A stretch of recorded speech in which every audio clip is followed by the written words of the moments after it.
శిఖరాలకు సవాళ్లు, విద్యార్థుల విజయాలు. పూర్తి వివరాలకు చదవండి రేపటి సాక్షి దినపత్రిక. ముందుగా టీటీడీ, అలాగే టీటీడీకి సంబంధించి చంద్రబాబు గారు చేసిన దారుణమైన ఆరోపణని గురించి మాట్లాడుకుందాం. అలాగే సాక్షి పత్రికకు వ్యతిరేకంగా చంద్రబాబు నాయుడు చేస్తున్న కుట్ర గురించి కూడా మనం రెండు క్లబ్ చేసి మాట్లాడదాం. ముందుగా ప్రసాద్ రెడ్డి గారు ఒక్కొక్కరు సంక్షిప్తంగా 4-5 నిమిషాలు మాట్లాడితే ఆ తర్వాత అంశానికి కూడా వెళదాం.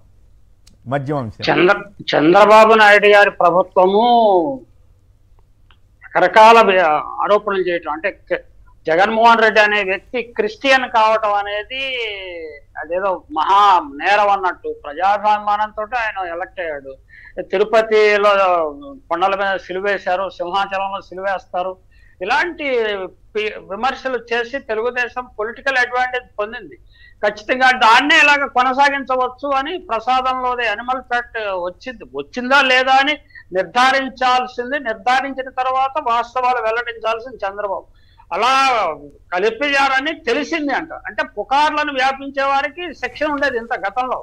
ఈ పుకార్లు స్వయంగా ముఖ్యమంత్రి గారే వ్యాపిస్తున్నారు కాబట్టి మరి ఆయనకి ఏ శిక్ష ఉండదు, ఆయన పట్టే కోర్టు ఉండదు, సుమోటాగా ఎవరు ఆయనని శిక్షించే పరిస్థితి కూడా లేదు. కాబట్టి ఆయన ఇష్టం వచ్చినట్టు మాట్లాడుతున్నాడు. తిరుపతి లడ్డూలో అసలు బుద్ధి జ్ఞానం ఉన్నాడు. ఆయన ఎప్పుడు బుద్ధి జ్ఞానం గురించి మాట్లాడుతున్నా. బుద్ధి జ్ఞానం ఉన్నవాడు ఎవడైనా కలుపుతాడా? బుద్ధి జ్ఞానం ఉన్నవాడు ఎవరైనా ఇలా మాట్లాడతారా? అంటే మరి దానికి సమాధానం చంద్రబాబు నాయుడు గారు చెప్పాల్సి ఉంటుంది. నేను మీకు ఈ సందర్భంగా ఒక చిన్న విషయం చెప్తానండి. మనకి వనస్పతి అనే ఒక ప్రోడక్ట్ ఉండేది చాలా కాలం క్రితం, మీకు గుర్తుండే ఉంటుంది, డాల్డా. ఆ డాల్డాలో యానిమల్ ఫ్యాట్ మిక్స్ చేయడానికి విదేశాల నుంచి గొడ్డుకోను వాడలు ఒక జైన్ అనే వ్యాపారి పేరు జైన్, ఆయన తీసుకొస్తుంటే చరణ్ సింగ్ గారు తాత్కాలిక ప్రధానిగా ఉన్నప్పుడు దాన్ని పట్టుకుని ఆపేయడంతో ఆ వనస్పతి డాల్డా వాడకమే ఉత్తరాది రాష్ట్రాల్లో బాగా తగ్గిపోయింది, దక్షిణాది రాష్ట్రాల్లో కూడా తగ్గిపోయింది. అలాంటి సంఘటనలు ఉన్నాయి గతంలో. అంటే డాల్డాని చాలా పవిత్రమైనదిగా భావించి వనస్పతిని ఇదేదో ప్లాంట్ బేస్డ్ ఆయిల్ అని భావించి చాలా మంది చాలా కాలం తరతరాలుగా వాడుతూ వచ్చారు. తిరుపతి లడ్డు గురించి ఇటువంటి ఆరోపణ చేయడం చంద్రబాబు నాయుడు గారు 75 సంవత్సరాలు వచ్చి 40-50 సంవత్సరాల రాజకీయ పరిణితి ఉన్న వ్యక్తి. అంటే ఇప్పుడు ఆయన మీద విపరీతమైన ఒత్తిడి ఉందండి. అమరావతి మునిగిపోతుంది, అమరావతికి వరల్డ్ బ్యాంక్ సహాయం చేయటం లేదు అనే ఒక వార్త వచ్చింది.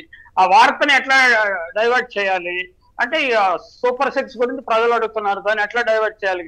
ప్రజలు కొంతకాలం ఇలా చర్చించుకునే విధంగా ఒక విషయాన్ని వాళ్ళ అటెన్షన్ డైవర్ట్ చేయడానికి చంద్రబాబు గారు ఇలాంటి టాక్టిక్స్ చాలా ఉపయోగిస్తాడు.